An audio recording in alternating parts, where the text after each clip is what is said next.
எனக்கு வேப்பிலையினால் கிடைச்ச ஒரு அதிசயமான சக்தி பற்றி தான் உங்களுக்கு நான் இப்போ சொல்ல போகிறேன். நான் அப்போ 12ஆம் வகுப்பு முடிச்சிருந்தேன். ஒரு வைத்தியர் எனக்கு எதாச்சும் ஒரு விஷயம் சொன்னார். சித்த மருத்துவத்தில் ஒரு குறிப்பு இருக்குது. அது என்னென்னா 1000 நாட்கள் வேப்பிலையை தொடர்ந்து சாப்பிட்டா பாம்பு கடித்தா கூட விஷம் ஏறாது, எந்த விஷ ஜந்துக்கள் கடித்தா கூட விஷம் ஏறாதுன்னு சித்த மருத்துவத்தில் குறிப்பு இருக்குது அப்படின்னு அவர் சொல்லியிருந்தார். நான் எதேர்ச்சியா ஒரு ஆர்வத்தில் இந்த வேப்பிலையை சாப்பிடணும் அப்படின்ட்டு தினமும் ஒரு பிடி வேப்பிலை சாப்பிட்டு வந்தேன். ஒரு 2, 3 மாதம் தான் சாப்பிட்ருப்பேன். அதுக்கு மேலே என்னால் அதை தொடர்ந்து சாப்பிட முடியல.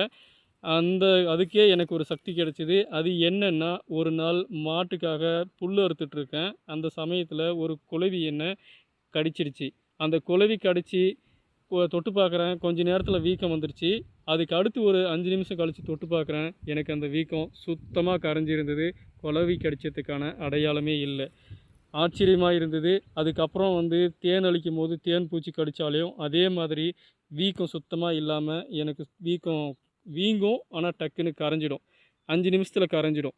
இந்த மாதிரி எனக்கு 2 வருஷம் இந்த மாதிரி எனக்கு பவர் இருந்தது. அதுக்கப்புறம் அந்த பவர் எனக்கு போயிடுச்சு. இது மாதிரி நான் இந்த வேப்பிலையோட சக்தியை பற்றி ஆச்சரியப்பட்டேன்.